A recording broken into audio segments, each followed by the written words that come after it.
pekee ndio hununua. Quickbid, bidhaa bora kwa bei ya chini.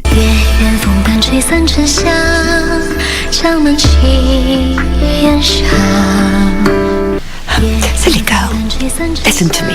You have to take the birthing charm with you. Just look at Yunyi. He's tall and strong because of it. She was your responsibility. I asked you to take good care of her while I was gone. You just let her go? How did you run away? I have to go out, or I'm gonna go crazy. Right. He asked me to tell you, when you're bored, you can play with them, just to kill time. Thank you so much, and pass my gratitude to the Crown Prince.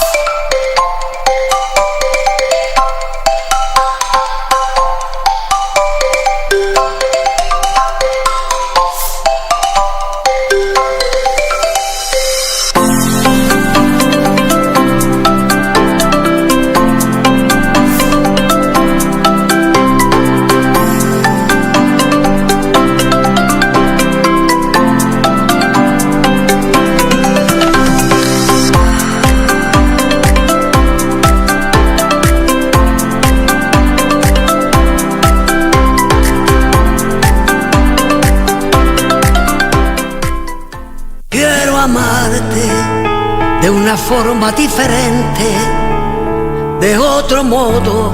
For some reason, Lucretia hasn't tried to kill me. I don't know. Maybe it's because she still needs me to get whatever it is she wants. Well, she once mentioned to me, what happens if you overdose on potassium? I researched, and I found that it's perfect for my plan for your father. Yeah, it won't go anywhere. Hurry, don't take too long. Yes. Huh?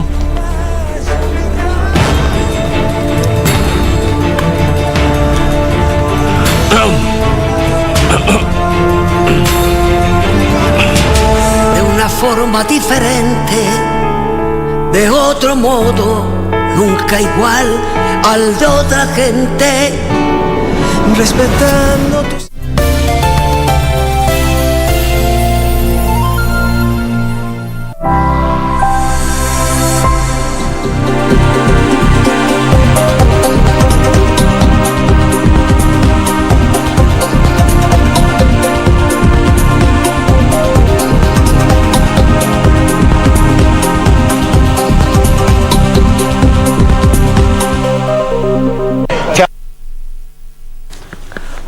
Yeah, very good morning to you. My name is Daniel Wahome and welcome to Sports Check on the 26th day of July 2021.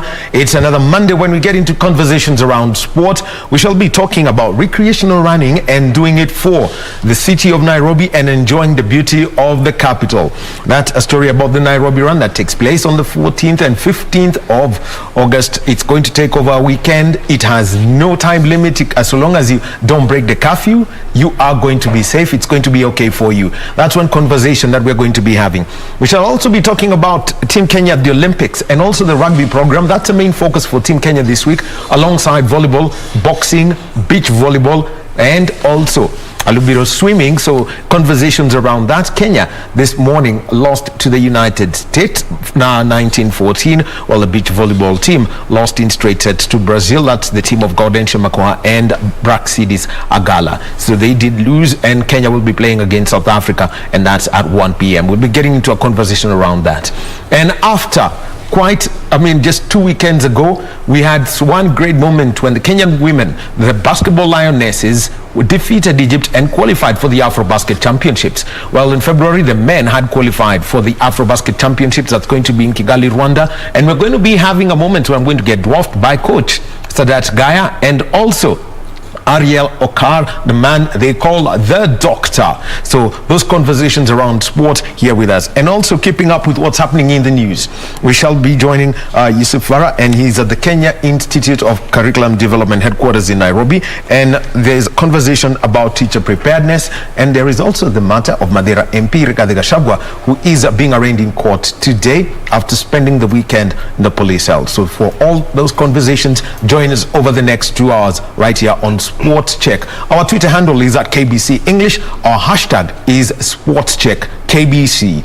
Our sign language interpreter, we shall be starting with Susan Thuku. She's joining us in a short while. And straight to the first interview, and it is about the Nairobi Run, and this one's going to be taking place in Nairobi on the 14th and 15th of August. It does not have a fixed venue. So long as you're in the capital, Nairobi, you can do that. And we've got the coordinator of the Nairobi Run, Yunus Iraki. Yunus, good morning. Good morning.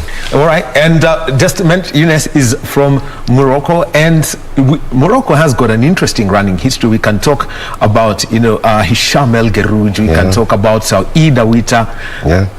So many runners, yeah. So many great runners who come in, and Soufiane El Bakali. So we'll close with the Soufiane El Bakali story in the steeplechase, because we have a little conversation about that we must finish. We can't be beating Kenyans in the steeplechase. But for you coming to Nairobi and getting into the running community, how did it start? Nairobi Run is new, but I'm in Kenya since 2014. So we have a company here. We do events. We do things that are no more happening now. Because of COVID. So we started doing these online events and doing also running. So we started with M+ Run that we did last year in several countries. That was a success. And now we move to a new concept that is Nairobi Run, the city run. So we are doing it in several cities. We are doing it in Nairobi, we are doing it in Mombasa, we are doing it in Eldoret, we are doing it in Kisumu, we are doing it in Machakos, and maybe we will also do it in Diani. This is not yet confirmed. So the concept is new. It's a new concept. It's about celebrating the city you are in and celebrating the runners. So by celebrating the city, we mean celebrating the beauty of the city, the beautiful running places. Like for example, in Nairobi, you have so many beautiful places like Karura, like Arboretum, like Ngong Road, Sanctuary Forest, Ngong Hills. You have even some estates like Runda, Lavington, where the runners can enjoy running there, and they do run there. So this is what we mean by celebrating the city. We feature all these beautiful places, and we show how beautiful and where people can go and run in Nairobi. Then we celebrate the runners. So by celebrating the runners, here we mean featuring all the runners groups. And we have today with us members of Tipwa, members of European Swaras, who are coming also for an interview. And we have all other runner groups, the main ones like Team Jasho. We have almost everyone. I was with them last Sunday. We went to Juja and we went 10 kilometers off-road, and then we had amazing day there with the Hash Harriers, and they organize all the time. So Hash Harriers are with us. All the runners groups. We have some legends like Douglas Wakihuri, so he's also supporting us. We have David Tu with Fitness with David, who is a big runner. We have some really big runners like Kenya. She goes by Kenya Running Diva, Mary. She's also part of Nairobi Run. We have Katara Wawa, if you know her. She's a big runner, and she goes and she draws with her itineraries with her run, she drew one famous dinosaur of Nairobi with her itinerary, so she's also part of it. So we are featuring all these runners or whoever is active in the running community, so that people can reach out to them directly. And the whole concept here is that we're not talking about elite runners here. We're not talking about Mary Keitany, Edna Kiplagat, Catherine Dereva, or Eliud Kipchoge, or the likes of Abel Mutai. We're talking about everyday runners. How do you then get these running groups to get together and prepare for this event? So what we have managed to do so far is to have excitement about all the runners communities, so with us, because they like this idea of celebrating the city and celebrating the runners. And most of them, we are still building the list. I have here with me a list of all the runs organized, and every day we have new ones. Like today, this morning I was talking to David Tu. He's organizing a Karen Waterfront Run for his followers, so they will be running, and the Nairobi Run. This Team Jashu are organizing Karura for Arboretum Forest Run on Saturday. We have Douglas Wakihuri, who will be running in Gong Road Sanctuary Forest, because this is where he runs usually with his members. We have even some celebrities, singers like Frasha from P Unit. So he's already started every Saturday now. He's running with his fans, preparing for the 14 August, where they will be running in Karura Forest. Under Nairobi Run also, Katarawawa is running, but that's quite a big distance, 50 kilometers. She's organizing on Saturday, and everyone is organizing. I have the list. It goes on, and it keeps on being updated. So let's now talk about COVID and what it means for running. It means that you can't organize a serious city run like we've had the Nairobi Marathon or the Nairobi Diamond Run or something like an Eldoret City Marathon. What's the procedure now for the various runners, and then how do they also keep the COVID protocols in place, given the large number of people that can be there? Yes, so we recommend to people to follow the guidance of Ministry of Health, Ministry of Sport. Everything is on our website with exact details of what they have to do. So they have to keep safe distancing between them. They have to wear a mask. That's how we do it. And for our run, that's why we decided not to organize a real physical run, which means we don't have a start, we don't have a finish. And we don't have one location. So like if you register for Nairobi Run, then you can run either on your own alone, in any of the running routes we have listed, or any new one that you think is nice and should be featured, and they have a button to suggest, so that we update this on the website, in our social media. But they will run either alone, or they run a small group of runners like they run usually, or reach out to the runners groups who are organizing run, and then join them and run with the protocol of COVID and things like. So there is what we've done is that this is spread all over the city, all over the weekend, and all over the hours of the weekend. So there will be at no point of time a large gathering at no place. So because we don't want to go into this next edition, I mean, we hope that COVID will not be here, and we will be able to have start and finish in several locations, so that people can enjoy again this pleasure of running together. So you've got the whole thing of tracking an athlete. Yes. If, for example, if I decide to run from just along Harithuku Road, up and down on that weekend, I report to Akali, I can decide to make a 5-kilometer run, just moving up and down this road. How then do I record that information and put it up on your website as we celebrate Nairobi? Yes, so for us, as I said, the concept is about celebrating the city. So, and this is a fun run, so it's about enjoying the run, and that's it. So we have a leaderboard. Actually, to qualify, we are giving a t-shirt and we are giving a medal, but we are giving a medal to those who qualify. And to qualify, it's simple. You just go to the leaderboard and you enter which distance you have run, what timing you have done. And this is not important, because we are not doing any ranking. What is important is the beautiful picture of the place you run in, that you place there, to show how beautiful is the city, how beautiful is your running route to the community. All right. Now, the other thing that we've got to talk about is making sure that people take care of the environment at these places. Karura Forest, the late Professor Wangari Maathai gave her life to ensuring that it does not disappear. Now people have a place to run. There's an explosion. Ngong Forest, the Ngong Hills. You've mentioned also the Nairobi Arboretum. What are the rules that you're putting out to people so that we don't see water bottles all over on the 16th of August?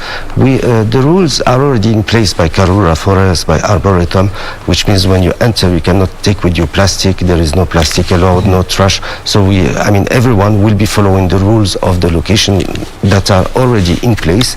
And of course, we encourage everyone to do not trash and plastic. They cannot get it in because there is a security check and a check at the entrance of these places that make sure no one brings plastic bottle inside. So that means if you're going to use it, it has to be glass or metallic? That's the rule of the place. No plastic gets in. That's their strict rule they have. And for the runner groups, how do you then encourage them to ensure that these places which are green, Nairobi was known as a green city in the sun, how then do you ensure that the city stays green so that the running environment is always beautiful? I mean, most of the runners are really involved already in making sure there is no trash, all the runners groups, and they will be able to talk about it once they come to you. They have this as part of what they do, like with no trash, no thing, because that's the place they love. That's why they go running in these green places, and they want to preserve them and keep it like this. Something else, a lot of charity work comes into this. Tell us about some of the charities that benefit from the Nairobi Run. So we have Douglas Wakihuri. He has been helping us. So he has been very helpful, helping us promote the event, and he's legend in Kenya. World champion, 1987 Commonwealth Games champion, first Kenyan to win in London. So Douglas is helping Kibera 7. So Kibera 7, they have a school and they have a running club, and they do this. It's 7 people who are doing this, and he's helping them. So we said with Nairobi Run, we want to also participate. That's also part of the concept of the city run. Even in Mombasa and the others, we will have a cause that we will help. So which means that we will help Kibera 7 financially. That's our plan, and I hope it will be like a good help. And in the case of Mombasa, by the way, what would you be targeting? Well, Mombasa we are targeting to do it in October. That's the plan. The website is ready, everything is ready. We are just now overwhelmed with Nairobi Run. That's why we didn't launch it. But in Mombasa also they have a lot of beautiful places like Bamburi Forest, etc. We are in touch with the runners. They are Mombasa Running Club. We have the Hashas also. They are also in Mombasa. And the plan will be to do exactly the same as what we are doing there. Find a cause also related to education and kids to help, and from Mombasa we'll take it further, which means that Nairobi is the first one, but for the other cities we will try to promote even people traveling. To like from Nairobi to Mombasa over this weekend. So that's our plan, to make it like really something to help people even from other cities to go and discover the beauty of all the cities. I mean, I went to all these places: Kisumu, Eldoret, Eton, Diani, of course. It's the beach. Machakos. Everywhere you have some amazing places to run. It's so beautiful. So for the runners, I think that's good to have them even traveling from the one city to the other, go discover the other places. And even those who are not serious about running, it's just about physical. You can even walk actually in Nairobi Run. You are not, I mean, we have women's walk and run group. They are also part of it. They will be organizing, I don't want to say something that I'm not sure about, but they are organizing Nairobi Run too. And in their group, you have also walkers. Well, something else, working together with the Nairobi Metropolitan Service and also the county government all over. How are you working with them to ensure that there is some legacy that is left from this event that's taking place on the 14th and the 15th of August? Yeah, so far we are in touch with Ministry of Tourism actually, but it's now quite late in the process because we are 3 weeks before mid-August. But we hope that they are really encouraging us, which means they love they like the concept and the idea. And hopefully this week we'll meet, but it will be mainly for other editions because Nairobi Run is not one event. It will be happening every year. That's the plan. The website will still be there. It will be the place where all people can reach out to all the runners. All the beautiful places of Nairobi and other cities will keep on being updated so that it stays alive. So for other editions we'll have stronger involvement. All right, we're speaking with Younes Iraqi. He's a coordinator of the Nairobi Run that's going to take place on the 14th and 15th of August right here in Nairobi. No specific location, no definite starting point, no definite finishing point. It's all about you and your health. Well, we shall be joined by 2 ladies who are going to be involved in that and to encourage us and tell us what's this recreational running, including one who is in a club of only 8 Kenyans. Yes, 8 Kenyans, and out of those 8 Kenyans, only 2 elite athletes are there. So they'll be joining us shortly. So I know they can get ready as, I can see, they're getting their mics ready for coming onto the set. Younes Iraqi, let's move on to something about the Olympics. You're from Morocco. You know what happened in Sydney 2000, 20 years ago, when Noah Ngen defeated Hisham El Gerouj. For this year at the Olympics, there is somebody called Soufiane El Bakali. in the steeplechase. He's giving Kenyans a headache. Is that going to is that possible? Is it possible that Sufyan al-Bakali will get some good Kenyan treatment? I prefer not to get involved in this. I'm not following exactly everything, so I prefer to skip this question. No, but would you be rooting for your countrymen or the Kenyans? I mean, this is sport. I mean, whoever is the best, I mean, deserves to be recognized for it.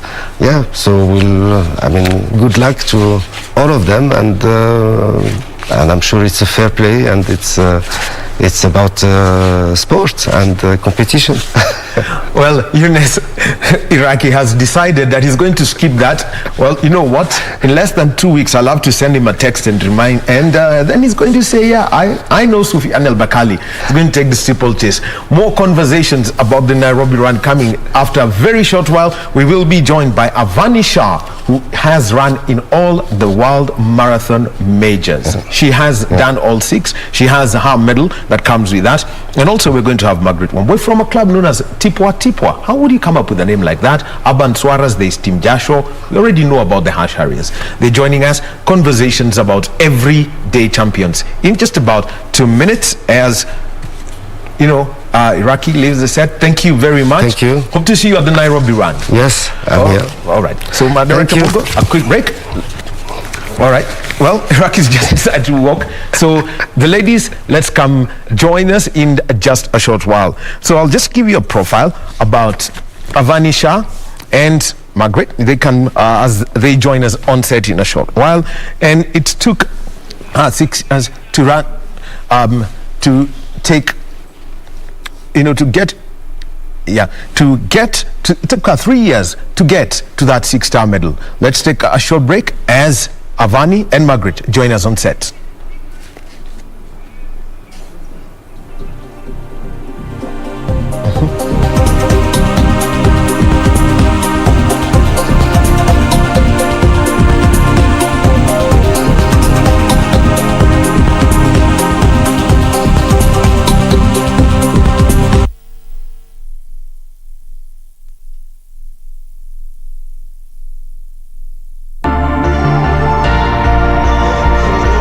Waomba wenzangu, kama vile mimi ufanya, weka pesa yako kwa panga account juu KDIC imekuhakikishia iko safe.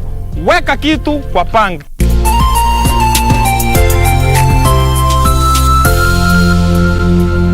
Be sure, check out for a KDIC sticker in your banking hall. KDIC, protecting your deposits.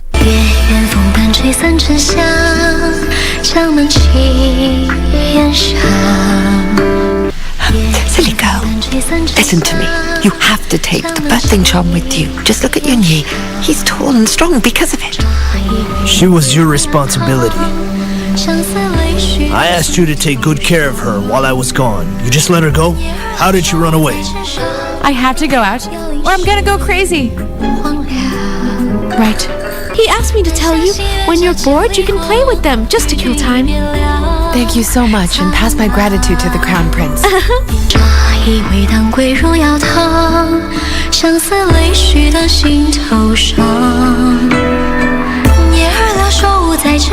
Quiero amarte de una forma diferente, de otro modo. For some reason, Lucretia hasn't tried to kill me. I don't know. Maybe it's because she still needs me to get whatever it is she wants. Well, she once mentioned to me, what happens if you overdose on potassium? I researched, and I found that it's perfect for my plan for your father.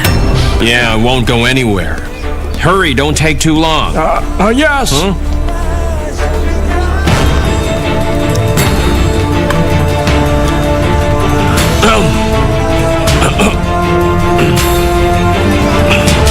De una forma diferente, de otro modo, nunca igual al de otra gente, respetando tus...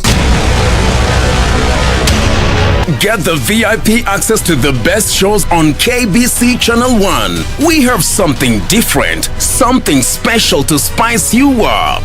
Get ready for new, exciting and captivating dramas. Movies. I love the smell. Comedy. I went to the Popos. Huh? Drama. Did he assault the Queen in my house, in my presence? News, sports and so much more. Do the things that make you happy on KBC Channel 1.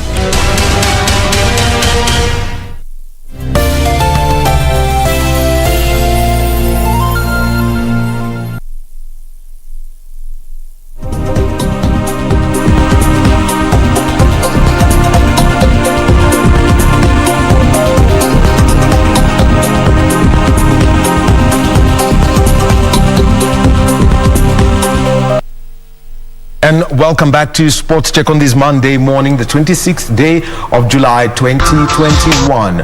We're in a conversation about the Nairobi Run, and this is about the public enjoying the city and in an activity that keeps you healthy and makes you have all the fun that you'd like to have.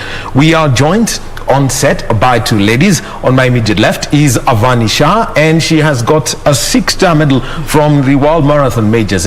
It's one of the only 8 medals in the country. Avani, welcome to KBC. Good morning. Thank you, Daniel. Yes, and we also have got Margaret Wamboy, who's a recreational runner with Tipwa Tipwa, and welcome, Margaret. Thank you, Wahome. Well, I'll start, with Avani. For you, you've done all the marathon majors, and just to take you, it took you 3 years to go through this. In 2017, London and Berlin. In 2018, Chicago and New York. And in 2019, Tokyo and Boston. Tell us about the journey to getting this medal. Well, when I started this journey, there was no idea that I was aiming for the 6 World Major Marathons. It started off with London. All my family would always ask, have you done London? Like it's the only marathon that exists in the world. So when I did London, I finished and I met someone who had the 6-star medal. And I was just curious to see why he had such a big medal. Who was... was a Kenyan or from he a was different just country? He was from a different country. When everyone finishes, they walk around with their medals. So I saw one person with 2 medals, and I was curious, why does he have such a big medal? And I asked him about it, and he told me about the 6 World Major Marathons. And from there, within 2 weeks, I signed up for Berlin, and it just carried on from there, one after the other. And London and Tokyo are the two hardest to get, a registration for, because they've got restrictions on numbers. Yes. And they also have got high entry standards. How was it for you to get into those 2 events? I actually ran both those marathons for charity. So when you run for a charity, they have a set amount that you've got to raise. And so you raise that amount to get an entry. Oh. And for you, Margaret, getting into, first of all, tell us, Tipwa Tipwa, what's the name of that? What's the meaning of Tipwa Tipwa? Tipwa Tipwa is a Swahili word. Kiswahili sanifu. Of course, most Kenyans, do we speak Swahili? We do, but we try to make it as difficult as possible for the rest. Okay, so it means vigorous, fit, and sturdy, and strong. So that's what Tipwa Tipwa means. It's actually a Swahili word. The Tanzanians would know more of the word than we do. Yes. So getting into recreational running and being quite active, how did the journey start for you? All right, so Tipwa Tipwa was formed about 8 years ago, really just to bring out fitness and active individuals together to do active activities, and one of them is running. So we run, we hike, we do other activities of fitness. So running has been something we do mainly on Tuesday morning at 6:30 in the morning, and on Sunday, Tuesday and Thursday and Sunday morning. So we get together, group of people who live around, especially Kileleshwa, Kilimani, Lavington, come together in the morning and actually join group runs. So we motivate each other to get up, get out of bed, and just start running. We actually have something that we say, no runner is left behind. Well, that sounds more like a military slogan from the US Marines. And for Avani, the urban swarers, they're known. And tell us about the running activities and how you attract people to be part of your group. Urban Swarers actually started in 2009. It's almost now 11 years since we've been running with the Urban Swarers, and every Saturday we have an organized run from different parts of Kenya. I won't even just limit it to Nairobi. And every Saturday most runners are sent an email, and from there we all come and run, and we all wear our Urban Swarer t-shirts. That way a lot of people have known about our group. Our t-shirts has our email address on that and our website, so many people just see that and then they Google us and follow us from there. And how then do you attract, the public to get into this activity? Everyone, I mean, for example, last year, what was the impact when Kenya had a lot of cessation of movement, and the only real activity people could do was run? Yes, there was a lot of virtual runs. Well, I started just randomly a small virtual run between some friends, and more people encouraged me to do it online. So I set up a little group called General's Challenge. And from 1 week, we ended up doing 14 weeks of different challenges. General's Challenge actually comes from you having this medal. Yes, it did. It did. Tell us now about that challenge. So this challenge, the first week we came up with where you'll run, because a lot of people were working from home, they had more time. So we came up with challenges where you run 5Ks on Monday, 6 on Tuesday, 7 on Wednesday, 9 on Thursday, and 10 on Friday. So it was 5 days of running, but every day you increase a kilometer. Then from there I saw a lot of people were encouraged, and they kept on asking for more runs. So each week I had to come up with innovative ways to come up with different challenges. And from there I decided to bring in some medals and sell them for charity. So we helped 3 different charities during COVID, just to buy food, groceries, and that. Yeah. And for you, Margaret, how do you then get the public general? For example, you can get people from the neighborhood so that they get into this activity, because suddenly there is a fitness fad in the country. Everyone wants to run, one, to feel like you are part of it, but there are others who simply saying we will run to stay fit. All right, so for our community, we've really grown with referrals. The people who started it have grown because your friend hears about it, another friend hears about it, so they keep referring the people. Mainly we have a big WhatsApp group and a big community, and people just tell their friends, and they look us up. Some will call us. There's our website, tipotipo.com, or our IG page where we talk about the activities we do, and they come in and ask to join, and we are added to the group. And when we have runs, we usually share routes, especially for the Sunday runs. So you get to see the route, and you join in, and you run your mileage, what you can do. You don't have to do the full 21 kilometers, which is what we have on Sundays. You can do 5, 10, even 15. So we encourage everyone to just join. Yes. Now on to the Nairobi run. How do you then pull the people who you would be associated with or in your running routes to get to participate over the 2 days? We've actually done flyers on our group, telling them what the Nairobi Run is about. We've encouraged them to join, and they've actually signed up and paid for the activity. So we'll be running in Kileleshwa, Kilimani, and Lavington. That's really the area we already run in. And so we've encouraged people to tell their friends, and then they can join. So anybody in that area, even watching now, who'd like to run and lives in that area can join tipotipo.com. What's the timing for that, in case I want to pop in? We'll be doing actually ours. We've decided to do it as a relay, so that we know many people can do 42 kilometers. So we decided to do it as 42. So we'll actually have teams, and you'll run maybe 10, 4 of you will do 10 kilometers or 10.5 to make the 42 kilometers. So we'll be doing that in the morning on Sunday at 7 o'clock, and on Saturday also at 7 o'clock. So that's the time we'll be running. Yes. And because it's virtual, if you maybe can't make the time in, we can always accommodate you during the day. Avoiding the traffic. Avani, for the Urban Swarers, tell us, where people would join you to be a part of it. I'll be honest, I don't know where Urban Swarers have planned their Nairobi run as yet. Because we normally give out a schedule like weekly. So every Monday you'll get an email to say where exactly you're running. So we shall be getting more details about the Nairobi run from where Urban Swarers will be running from.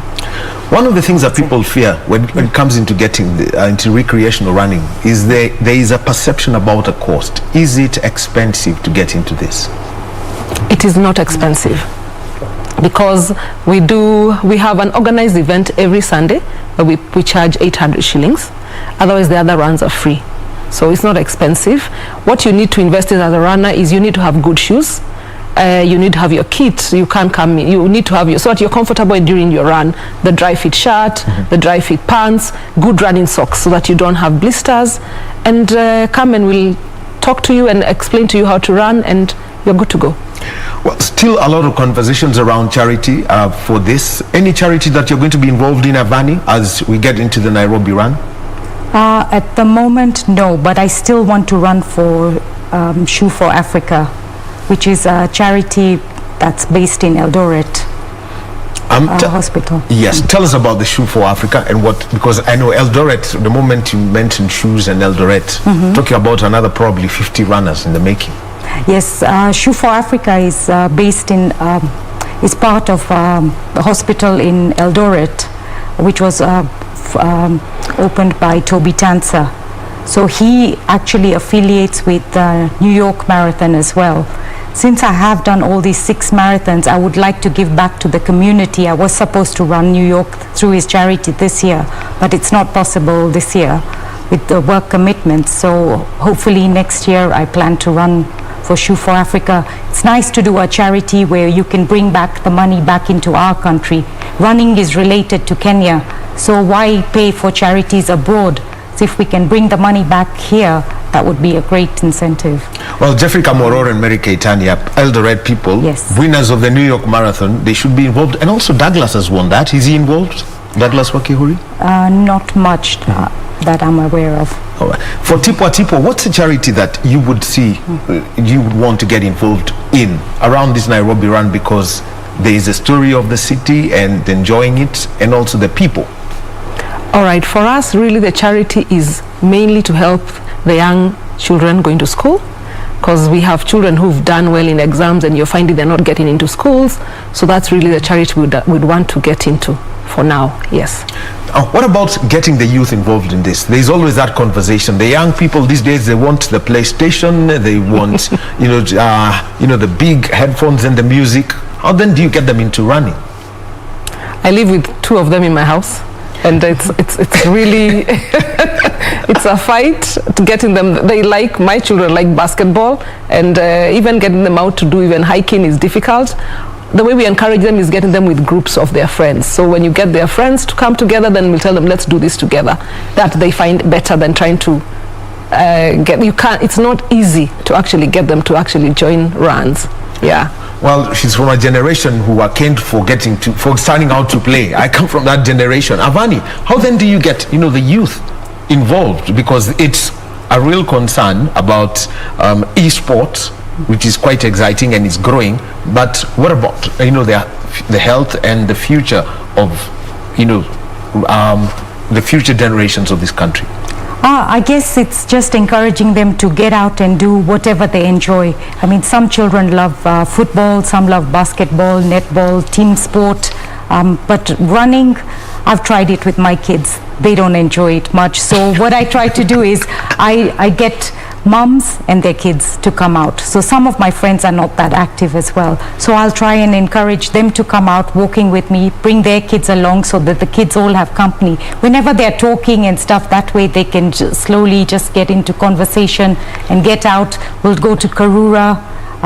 They can walk like 10 Ks and time will just go, and slowly they'll start enjoying it. I think it's more making it a habit. Yeah. And Margaret, let's talk about the environment here. Yes. Because if you don't keep the city green, we won't have any running places anymore. For us, I was going to add what she was saying. We also encourage families to join. When we have activities, they come in as families, and that way you bring your kids along with you. Sometimes you have to coerce them to come in, but they come in, and when they are there, they actually enjoy themselves, and then you ask them what was the issue.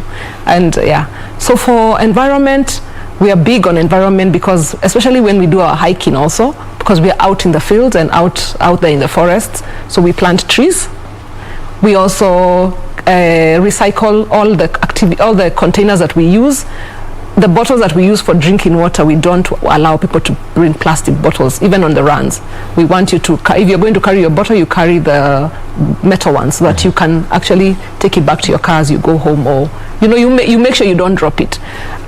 So that's what we encourage for cleaning the environment, and we try and take part in activities that are to clean the area, Kilimani and those areas, when there's those activities that are happening. Avani, weighing on matters to do with the environment and what other runners in other towns. I know you keep in touch with them. Eunice has mentioned about Mombasa, Kisumu, Eldoret, Iten. How then do you get them involved to ensure that the running spaces stay green? I think firstly, when it comes to water bottles, you just don't encourage any plastic, because no matter what, there's always going to be a runner who'll just decide that no one's looking, I'll just pop this bottle and it'll just go into waste. City marathons have that bad reputation. That's right. So even as like the Swaras, we have everyone's encouraged to come with their own water bottle, which they can fill up. And even at in between our long runs, there's water stops. So we have those big bottles where they can fill it up. That way they have no choice but to come with their own bottles and keep the environment clean.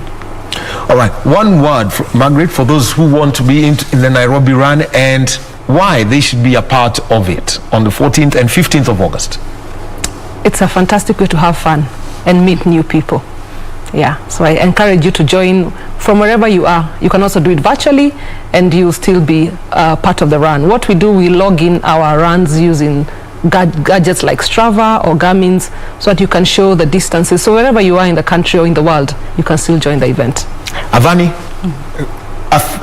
get people addicted into running. We're using, because this is a big encouragement, actually for us to go through the list of people who've got this: Edna Kiplagat, Emmanuel Mutai, the only two elite athletes. The others, Edward Mungai, Felicita Kagwanja. We also have got Jackson Degwa, Caroline Ongeri, and the first one, James Waliaula. Yes. So how do we then get people involved so that we have more of these medals coming to this running country? Firstly, it's quite a costly affair to get in to run these marathons. Travel and then charities. I ran 3 out of the 6 via charity. 2 I got through ballot.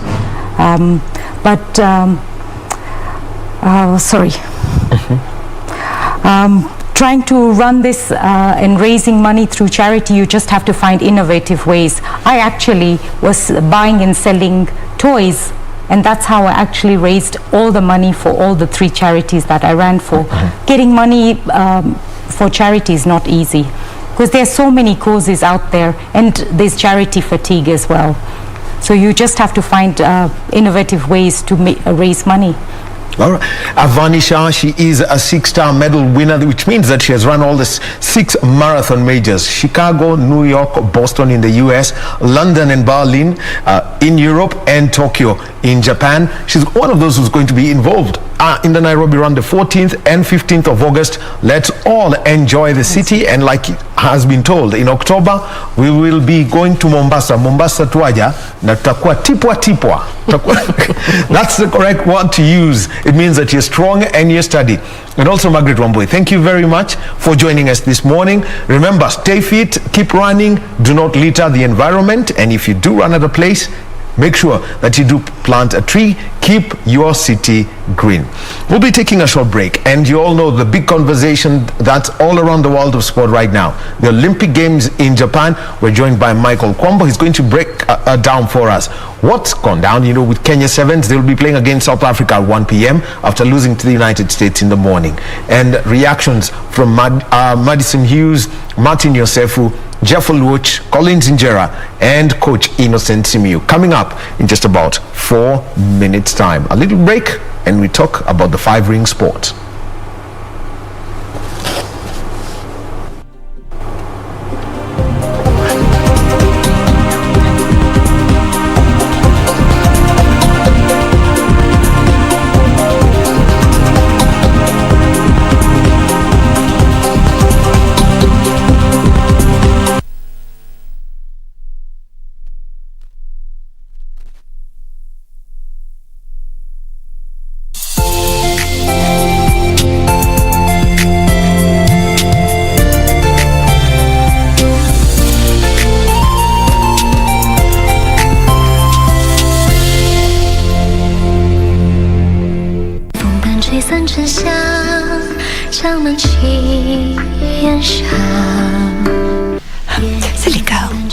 Listen to me. You have to take the birthing charm with you. Just look at your knee. He's tall and strong because of it. She was your responsibility. I asked you to take good care of her while I was gone. You just let her go? How did she run away? I have to go out, or I'm gonna go crazy. Right. He asked me to tell you, when you're bored, you can play with them, just to kill time. Thank you so much, and pass my gratitude to the Crown Prince.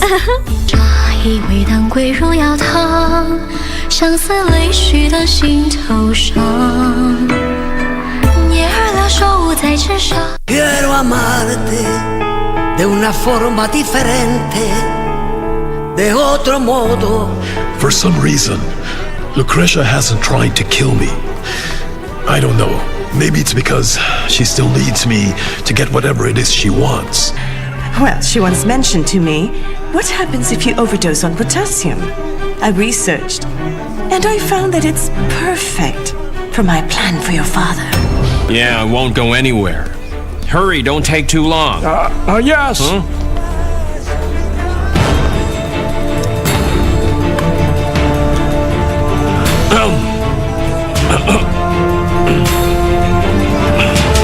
De una forma diferente, de otro modo, nunca igual al de otra gente, respetando tus... Get the VIP access to the best shows on KBC Channel 1. We have something different, something special to spice you up. Get ready for new, exciting and captivating dramas. Movies. I love the smell. Comedy. I went to the Popos. Huh? Drama. Did he assault the Queen in my house, in my presence? News, sports, and so much more. Do the things that make you happy on KBC Channel 1.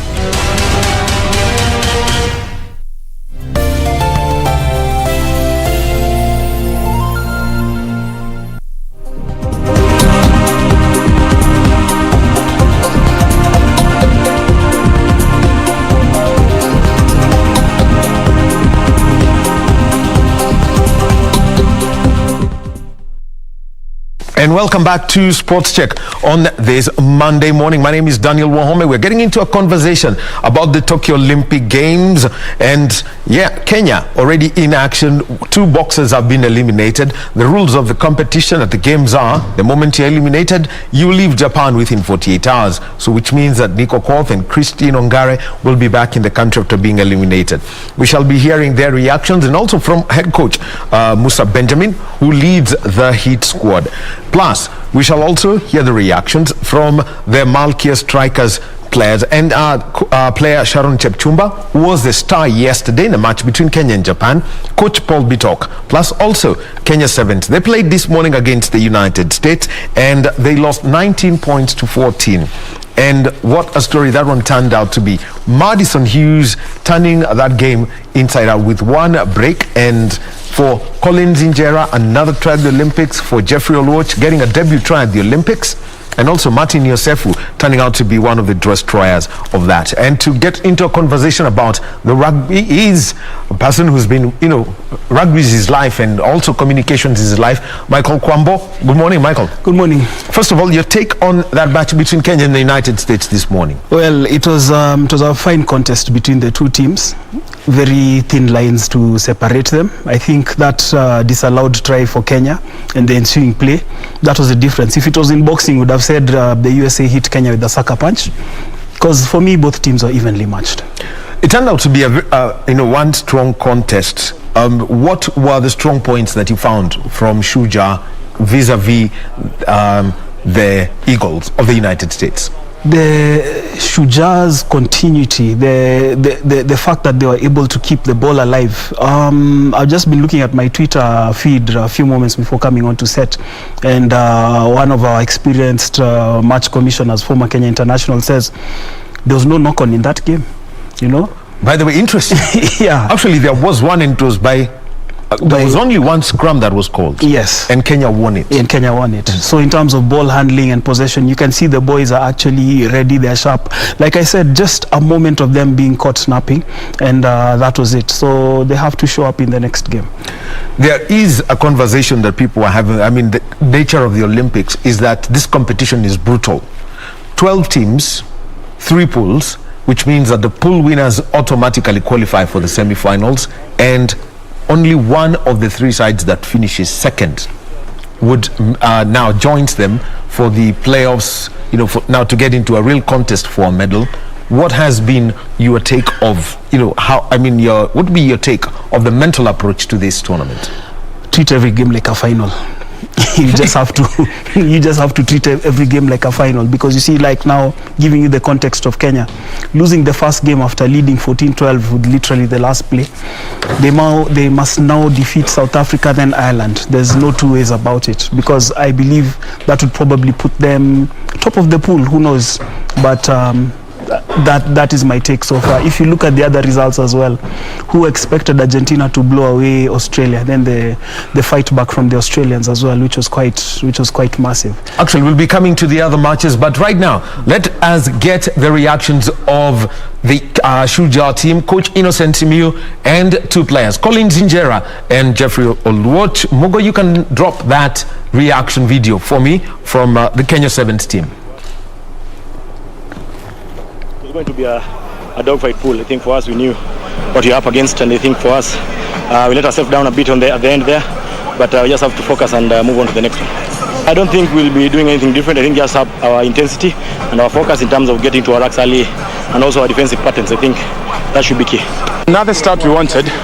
I mean, not everything didn't work as we planned, but like I normally say, champions are determined by not how they fall, but how they pick themselves up. So we're looking to come back strong in the second game, and we hope everything will be working on our favor. Yeah. We gave in a couple of penalties at the breakdown. I think we were not quite efficient there. So I think for us that start was not what we thought would be ideal, but we recovered well and played some good rugby. I believe those key moments where we needed to close the game. We didn't close the game, so it's unfortunate. But we just moved to the next game and we pick up, and hopefully we can qualify. That's the reaction this morning from Innocent Simiyu, who is the head coach of Shujaa, and the try scorers, Jeffrey Olwuoch and Colin Zinjera. They seem, looking at the Shujaa, 2 events they were in. They never went to the United States, but they were in Madrid and incidentally played against the US side, and they were in South Africa in Stellenbosch, played against South Africa. They did not they finished second in those 2 tournaments. What's the pedigree of this pool when you look at South Africa, and also you take a look at the United States? It's a pool with so much pedigree, because we also have a dark horse in the form of Ireland. We saw Ireland a few years ago recover from having disbanded their Sevens program, coming back to it. So it's, I think, for me, a pool of death, because I don't think there's any other pool like that. Each team there is capable of pulling a rabbit out of their hat. And remember what I told you earlier, that every game must be treated like a final. Well, we'll now get the reactions of Team USA, and Madison Hughes and Martin Yosefu, the try scorers from that game, did give their views immediately after the game. Talented players all around, guys like Colin Zinjera, Andrew, and William Baca. So, like, you know, all around skillful players with great role players. That, you know, they're here to perform well, and they've upset teams before, and they're not to be overlooked.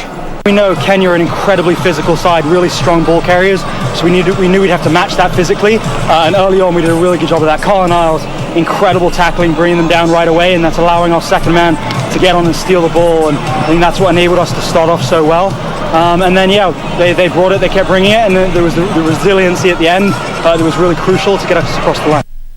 Well, very interesting coming in from Madison Hughes. It's about that second man how effective how important should that be, especially when at the breakdown? It should be very important. You stop your man and make sure the second man is there to clean up that ball or to offer support in terms of forming the ruck.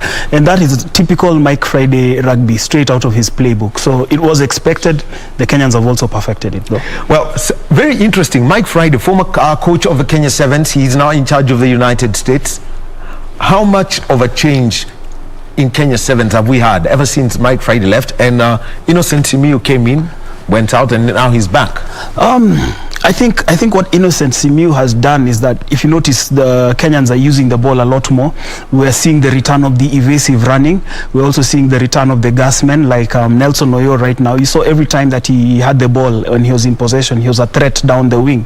And I think those for me are the few differences. The fact that you have a lot more ball players, the likes of Daniel Tabu, Eden Agero, Johnson Olindi as well. This was not something in the Mike Friday playbook. It was all about brute force and power. But Innocent Simiyu seems to be mixing the two, a bit of strength and a bit of finesse. So you're saying Amonde and Alvin are the people who are now the ramrods? Yep.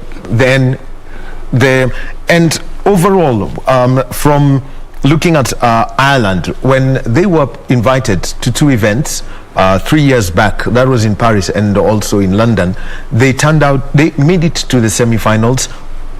They lost 33-14 to South Africa in the match that was played just before Kenya's. How much of a threat is this side? Ireland is a threat. The fact that they won they've qualified from Europe, the fact that they have proved to be problematic on the World Series, they are a threat. The fact that they have players like Jordan Conroy, their gasman, it just shows. But what South Africa did, maybe just to inform you, is that they studied the Irish playbook and opted to neutralize them. But they still are very much of a threat. If you let them play their game, they will take you to the cleaners. Wow. Michael Kwambo giving us thoughts about rugby. That is Pool C, where Kenya is. We'll be touching base on the other two pools. That is Pool A and Pool B, where you've got Australia, Argentina, New Zealand, and Korea Republic in Pool A. And Pool B has got Fiji, hosts Japan, Great Britain, and Canada. But one event that's happening, the Kenya Forest Service will be planting 200,000 mangrove propagules in Jomvu, Mombasa County, to mark the International Day of the Mangrove Ecosystem. This is going to be led by the Environment and Forestry Chief Administrative Secretary Mohamed Elmi. The service has mobilized mangrove conservants along the Jomvu Creek who rely on the ecosystem for daily subsistence. Let's join June Karisa. We'll join June Karisa, who has got that story. We shall be joining her and find out about the conservation of the mangrove ecosystem in Jomvu in Mombasa County. We continue with our conversation about rugby. And Michael, let's take a look at Pool A, where you've got New Zealand, 55 winners of the Republic of Korea. Then we also have got Pool A, which has got, and also in Pool A, we've got Argentina and Australia. 29-19, Argentina won against Australia, and then 50 points to 5, we saw New Zealand win against Korea Republic. Yeah, well, I think for me this time round, New Zealand, clear favorites. They're business-like. Remember, they had a disaster in Rio in 2016 when they expected to win the gold. They didn't even feature in the medal bracket. But this time round, knowing that you have to get out of the pool and do that in an emphatic manner. So 55, in terms of mathematics, they're already good. In the worst case scenario, they'll probably finish second and be still in the semi-finals. For Argentina and Australia, that was a dogfight between those two teams. They have their work to do against New Zealand. South Korea, they're enjoying the Olympics. It's good to it's good to participate. It's good to participate, and I think for them that's good experience. So that's it in Pool A. Well, and let's take a look at Pool B. Fiji, Japan, 24-19, Fiji won against Japan, while Great Britain 24-0 winners over Canada. Great Britain is basically, they qualify through England, but they've got to include the Welsh and the Scots here. Yes, and obviously getting a perfect mix, of course, the majority of players from the English squad, but still tight. For me, the most notable result is the 24-19 result between Fiji and Japan. Maybe Fiji were just slow off the boil, and they'll up it up as they typically do, or maybe Japan really are a good side and capable of causing upsets. So based on that, it's still a wide open pool. Well, that's the men's competition, and this is at the Olympic Games. So let's move on to the women's competition, because Kenya Lionesses, first of all, their training program has got disrupted after a passenger on their flight tested positive for coronavirus. The team members who are there, together with Camilino Yoyo, the team manager, have had to be quarantined. What's the big effect when it comes down to this whole to the competition for the women as they prepare to face New Zealand, Great Britain, and Russia, who are operating as the Russian Olympic Committee? I think the big effect is that lack of chemistry. I think it's that lack of chemistry because of their inability to train together. I mean, you're a team because of the whole composition of players, but now when you're missing 6 players, that's literally half the team. So you can't do drills, you can't work through set pieces, and even simulated training before the game. So obviously that has been a disruption. Thankfully, they still have a few more days before their event kicks off. I think it is on Thursday. It's on Thursday, yes, at 5:30 against New Zealand. Yeah, so they can fine-tune those things, but it is a big ask of them based on that disruption that was caused by having some of their players in quarantine. Now, the thing is, Kenya are in a difficult pool. You've got Great Britain, you've got New Zealand, who are basically arguably the world's best, and the Russians. What's in it for the girls here? Improved performances. Let's be realistic. We saw them play their hearts out in Rio. Felix Solo has only included 3 survivors from the team that was in Rio in 2016. It's a much younger team.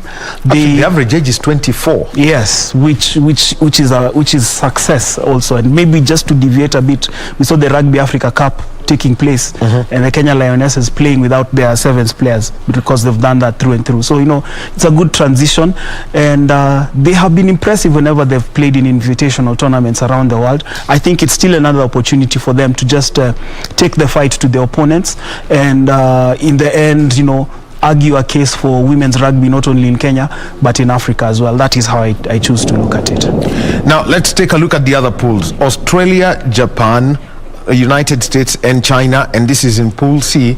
Kenya at times, whenever they've tried to qualify for the World Series, for the Women's World Series, the hurdle always seems to be China. Yes. They get to play China, and that's at the semi-final stage. Yep. It's always a kind of heartbreak in Hong Kong. Yep. How would you put this? How would you rate this group? I would still rate it. I know you said Australia, Japan, US and China. I'll give it to Australia and the US. I think for me, Japan tend to struggle when they play on the Women's Sevens World Series. China as well. They're a team that yo-yos between the Sevens World Series and qualifying. So it is between those two teams. But from Japan and China, I do expect good rugby, especially when you look at the Chinese program. When they became aware of the fact that rugby was going to be an Olympic sport, it was very deliberate in their talent development. I remember meeting Ben Gollings in 2017 in Hong Kong, and him saying that there was close to 200 players in training camps below the age of 16 just being primed to play rugby, both 7s and 15s, and the fruits will probably be seen not now but in maybe another 5-6 years to come. So we're talking about 2024 for China. We know what they did with the Beijing Olympics. I think around 2000 they just took some children who were taken in for the orders of sports. And the medal haul was huge. Yes. So overall, the 2 teams, and ideally, this is another 12-team competition. So between Australia and the US, who would be the more likely to safely make it to the semi-finals? Australia will be the more likely to make it. Although USA, under the tutelage of Chris Brown, former Kenya Sevens strength and conditioning coach, have been quite the decent side, but you just feel because of their pedigree, Australia have what it takes to prevail in that group. Then finally, let's now take a look at Group A, Pool B, which has got France, Fiji, Canada, and Brazil. How would this one go? That one, Canada, of course. France and Fiji, for me, pretty much at the same level, but I'll give it to Canada topping the pool. Brazil, participation as well. They qualified out of South America, but I think for them, just showcasing their talent, like Kenya, showing what they're capable of doing on the world stage is a big enough feat. But as you said, Canada, France and Fiji will fight for second and third position.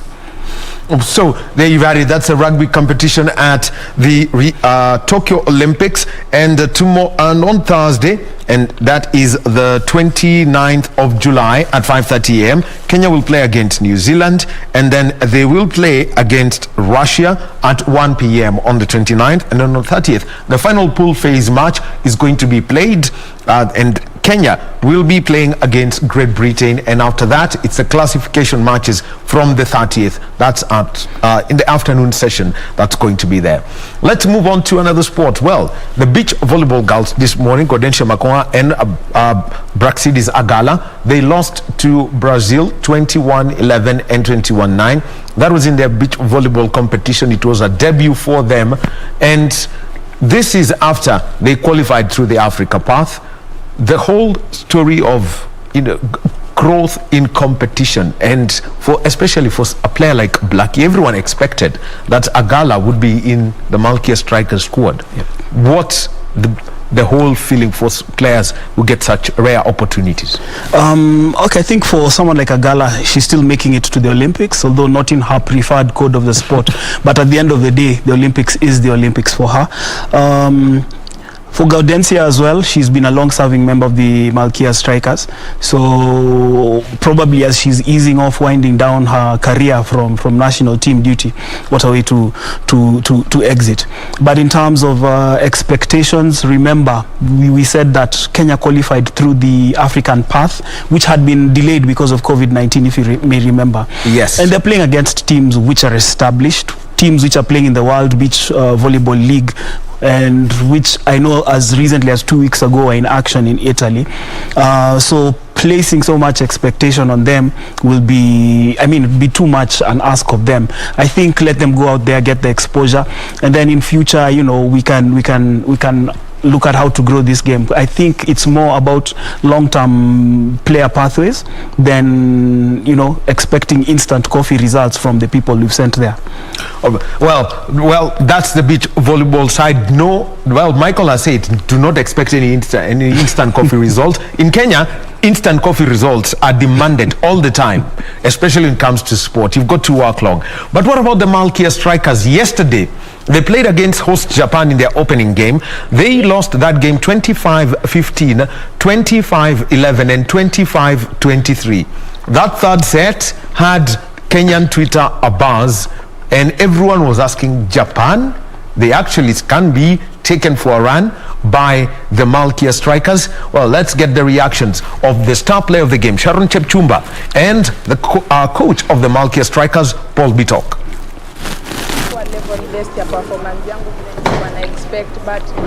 Nimelearn a lot kutokana na hiyo team vile tumecheza nayo, and I'm really appreciating my team kwa kujitolea, kwa kujicompose na kucheza hiyo match hivyo, because it is our first time to be in Olympics, but I'm very sure we have remained with 4 matches, and I'm very sure we are going to work hard for that.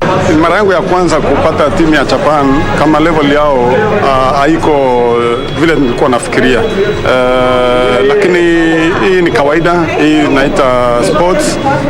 Leo uko juu, leo uko chini.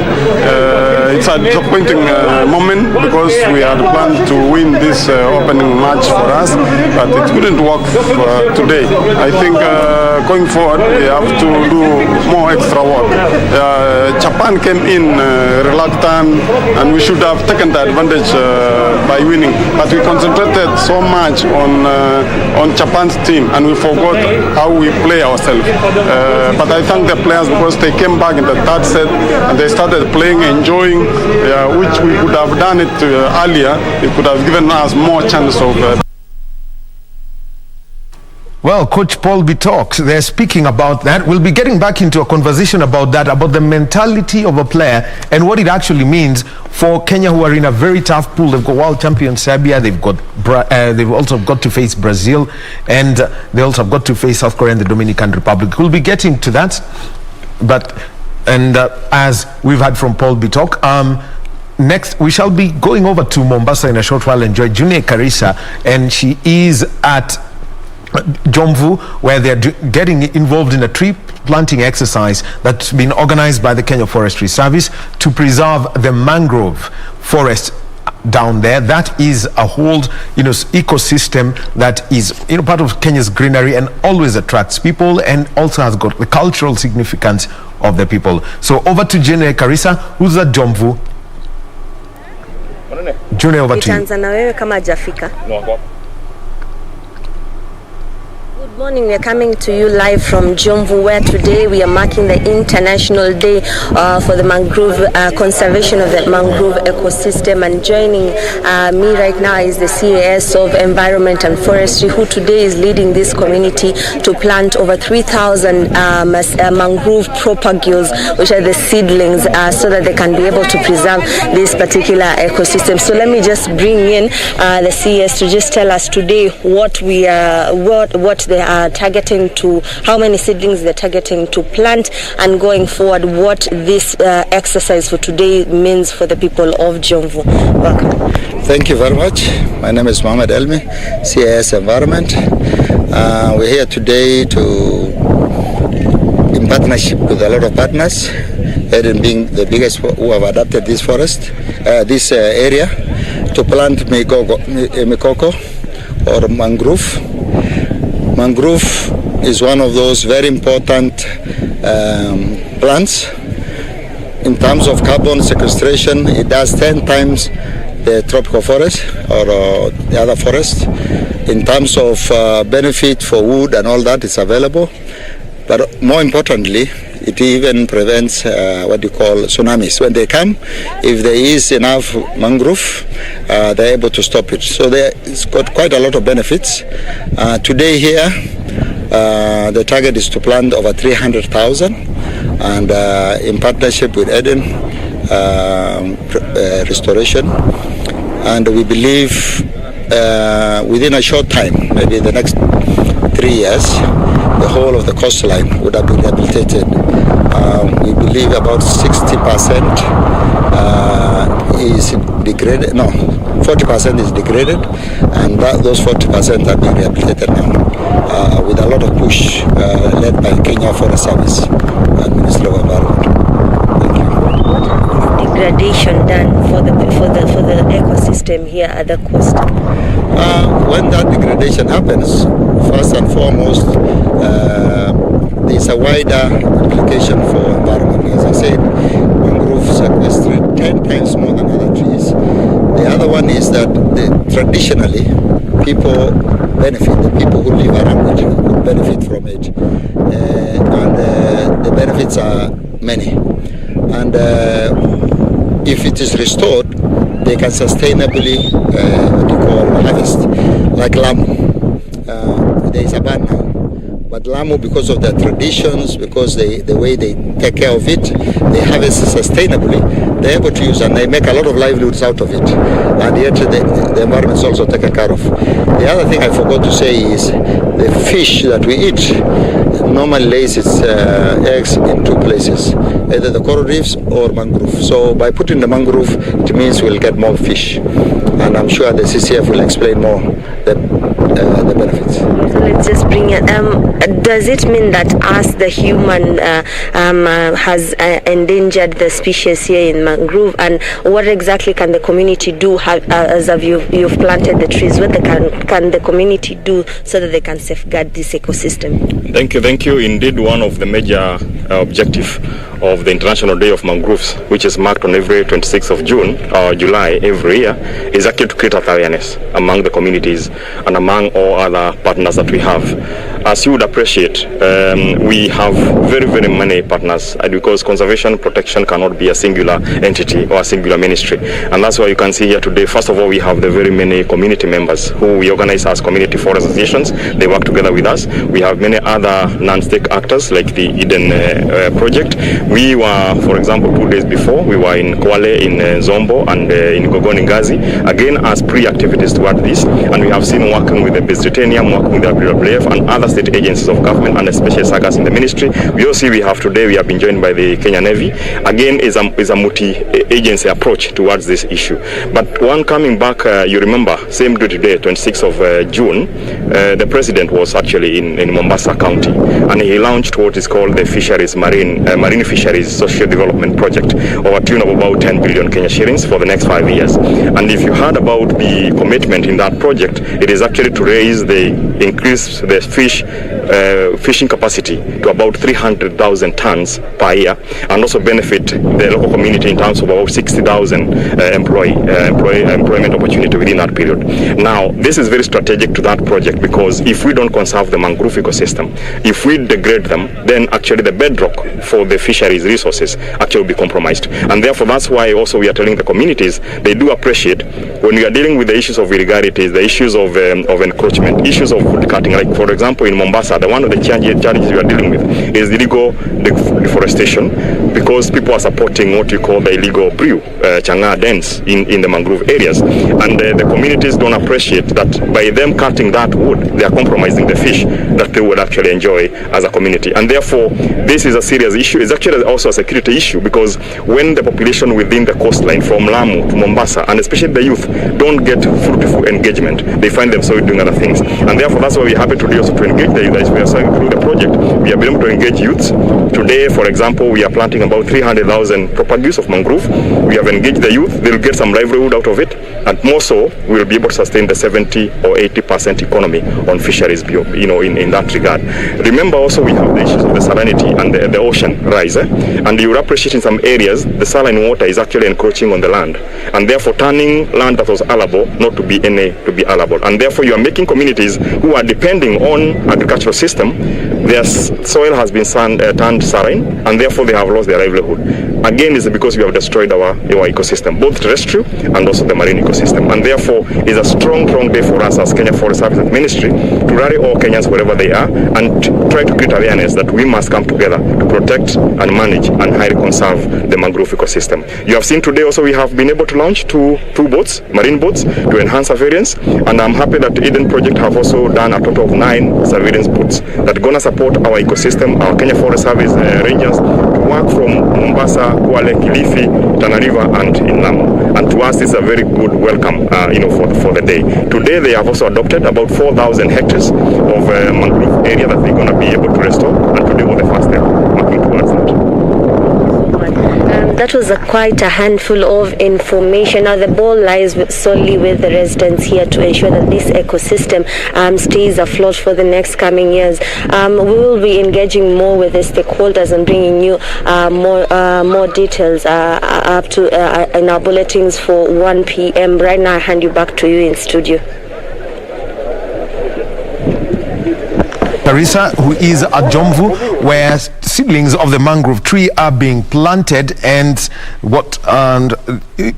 we've had from the Chief Conservator of Forest, Julius Kamau, and also we've had the Chief Administrative Secretary, Environment and Forestry, Chief Administrative Secretary Mohamed Elmi. They're leading that exercise down at Jomvu, and this is in Mombasa County. June Carissa will be giving us that story. So we continue now with our conversation, and it was all about the Malkia strikers at the Olympics. They are in a very difficult pool. They've got to play Brazil. They've got to play Serbia. They've got to play against South Korea, better known as officially known as Korea Republic, and they also have got to play against the Dominican Republic. But from what you've had from Coach, or what we had from Coach Paul Bitok on the screen, that right there, Michael, and also from Sharon Chepchumba, how much of growth and a change are we seeing happening to this side? Well, I think looking from the first game yesterday against Japan, I already feel the growth, because in previous participations, the Malkia strikers would have been swept away, literally. But the fact that they put up resistance, and then remember that final set that ended 25-23, the one that you said got everybody tweeting. Everyone was suddenly everyone knew about tweeting, and because they knew about spikes and blocks and. Yep. So you can imagine if they won it, it would have gone into a fourth set, probably even a fifth set. So I feel there's so much growth. The team has prepared physically and mentally. There's a lot of self-belief, and just echoing the words of Triza Atuka, she gave an interview with the local sports website over the weekend. She said her advice, having been in the global scene before, is for the team to take it a day at a time, a game at a time as well. And I believe that at this level of competition, you actually do that. You focus on your opponent, you give your best energy there, and then go to the next. Otherwise, they would be saying, we can't play against Brazil or Japan, let's wait for the easy game, and then we show up for that. But you see, they are beginning to prove themselves with every aspect of play. Sharon Chepchumba, highest scorer in that game, not just for Kenya, the entire game. Yeah. And at the moment, she's ranked 4th. In the women's volleyball competition. She had 16 spikes and 2 blocks in that game. How much more opportunities should be there for our volleyballers, even at the risk of losing friends at Kenya Pipeline, KCB and Kenya Prisons, so that these volleyballers get to experience the highest level of competition at club level? There should be a lot more. And you see the fact that Paul Bitok has repaid his faith in the youngsters like Chepchumba is evident, because I also believe at this point you're young, you're energetic, you're ambitious as well. Whereas and this is no disrespect to the older players, there's a point where you're comfortable with being in the national team, but this is someone who's hungry every time they want to go there. So in terms of that player development, it needs to be encouraged a lot more. And if there are opportunities for them to go beyond their club affiliations in Kenya, so be it, because at the end of the day, you're doing this for the good of the game.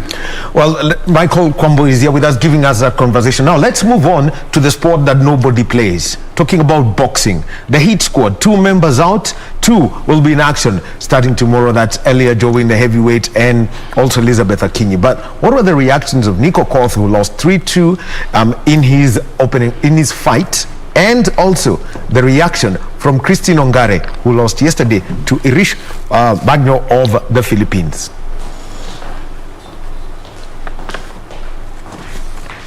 Shindano letu la kwanza leo featherweight, ambao matokeo imekwenda katika split points kwa favor ya kijana kutoka Mongolia, hata kama sisi tunaona kwamba huo decision haikuwa fair. Manake tuna feel kwamba Nika amepiga more quality punches, amekuwa competitive especially from round 2 to round 3, amekuwa amemeet criteria zote ambazo zinatakana katika mchezaji kuweza kushinda mashindano. Alikuwa amepiga more quality punches, amekuwa more competitive na amedominate especially the second and third round. So sijui jaji wengine walikuwa wanaangalia nini, lakini Jotra kwa bahati mbaya mchezo huu hauko chini ya IBA, kwa hivyo IOC Boxing Task Force hawaruhusu protest, so inabidi tukubali matokeo, tupange mchezo kwenda mbele, ambao sisi nafikiri hamna tofauti katika plani yetu ya mashindano yamebakia. Manake lazima ndio mshindi, bado lazima quality punches, lazima dominate na show competitiveness, which tumekuwa tukiwork on, na nina matumaini na uhakika kwamba hiyo tutafanya. Kulingana na mazoezi nimekuwa nafanya, saa yote nilikuwa nakaa kabla nipande game. Nakumbuka tizi nimeweza kutrain last year kwa mwaka 2. Hiyo ndio kitu nilikosa kuambia kocha, kitu ndani yangu nilikuwa nasema siwezi train 2 years nikuja napigwa, basi wacha nipigwe final, siwezi pigwa ati game ya kwanza. Nilikuwa na confidence sana, hata nikutana wewe jamani za naye makocha wanamjua sijui ni champion, na hiyo ni yake. Lazima uzidi kuwa wewe kucheza nao watu wazuri, na mimi kulingana mimi nimepiga huyo mtu huyo jamaa Mongolia. Ile first round ilikuwa jumla najua anakimbilia watu, Mimi niko na mgoja kuja hivi yake amekuwa mjanja. Niko na la hauwezi jaji wangu kutoka first round, second round nikacheza game power, sikucheza nikapiga huo jamaa. Mpaka nikauliza kona nikamwambia nimechukua. Round ya pili juu nacheza na coach huko chini, unajua kona ndio itafanya shinde game. Nacheza na coach vizuri na control fight, na coach ananiambia nikienda chini na piga punch mob nikitoka. Nikapiga hivi jamaa yuko na survive tu nini. Game kuisha mpaka tangu corona jua nimechukua game. Ile nishaanza kumleta Mungu asante. Lakini jana zuia kuambia God thanks. Uamuzi katolewa kanibwa ile nilikuwa nimeanza kunja mkono nikamwambia God thanks. Nimemaliza nikamwambia Mungu asante. Maana ndio na ana mambo yote na mpango yote. Nimeshacheza boti yangu. Nimeshindwa. Pia venye nilisemanga kuna next time na nimelearn vitu mingi. Kitu ya kwanza nimelearn hata nashinda venye ndio explain, but nimelearn hizi magame the more unaenda, the more unakuwa na exposure, ndio the more unaendelea ukiwa poa, sababu since federation ya BFK ichukue usukani tumeenda game mbili, moja ilikuwa ya Afrika, ingine ilikuwa Russia, whereby ingekuwa tumeenda hizo games ahead ama hapo mwanzoni ingekuwa zinatubuild sana juu inapata time umekaa for long for that boxing, but umekukicheza within Africa.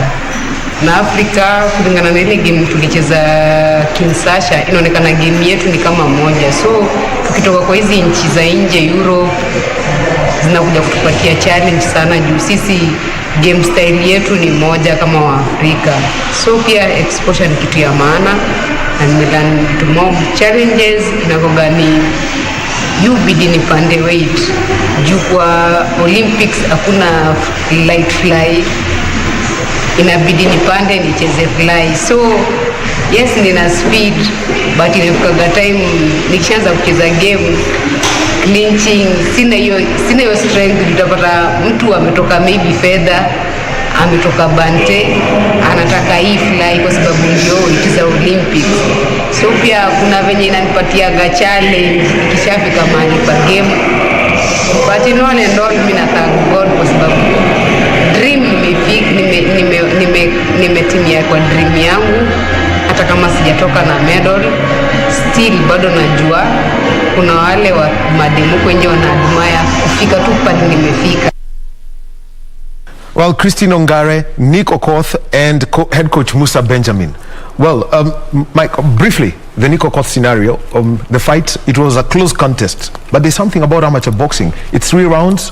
If the first one's not gone, there's only 2 ways out: a knockout or total, or just go brutal for the next 2.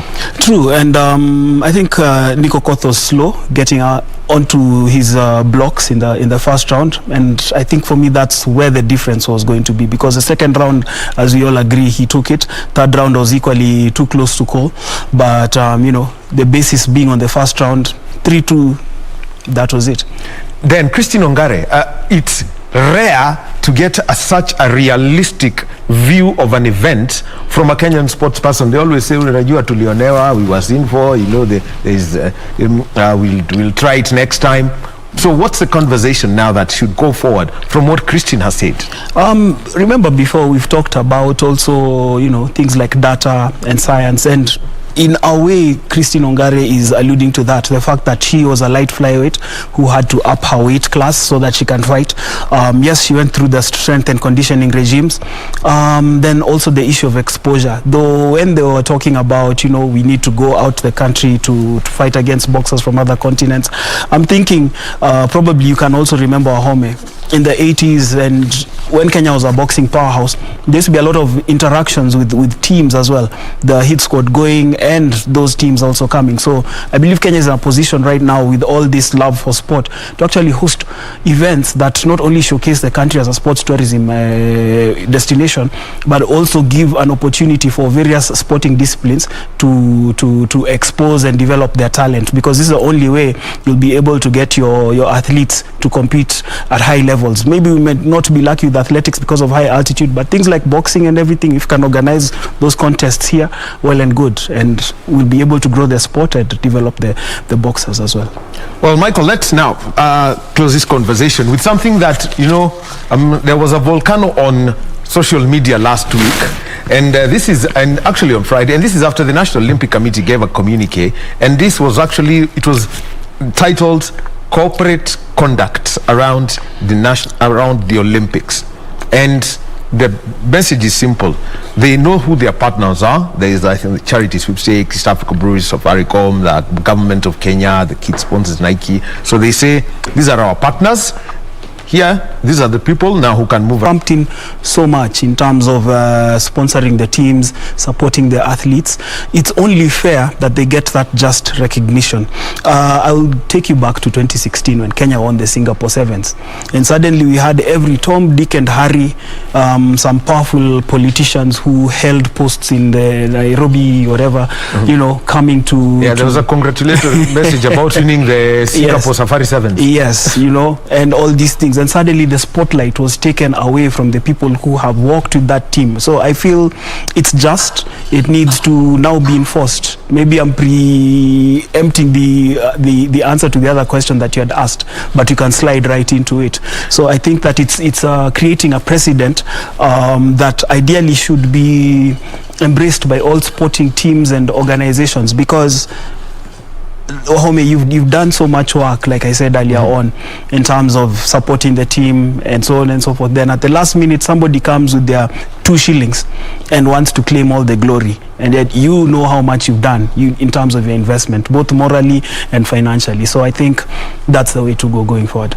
All right, Michael Kwambo, thank you very much. He's a communications consultant. He's better known as Mr. Rugby Communications. Thank you for your time this morning. Remember, 1 o'clock, Kenya against South Africa, and this is at the Tokyo Games. We'll be taking a short break, and when we get back, let's get into a conversation about the Afrobasket Championships. The Kenya Morans are in camp. They're training. We'll be joined by Coach Sadat Gaya to give us his experiences from Yaounde, Cameroon, where they defeated Angola. What a story that one was. Suddenly, as we say, social media went awash with so many congratulatory messages and all sorts of conversations coming in. But now the big business is in August and September in Rwanda. So that guy joins us at the end of this short break.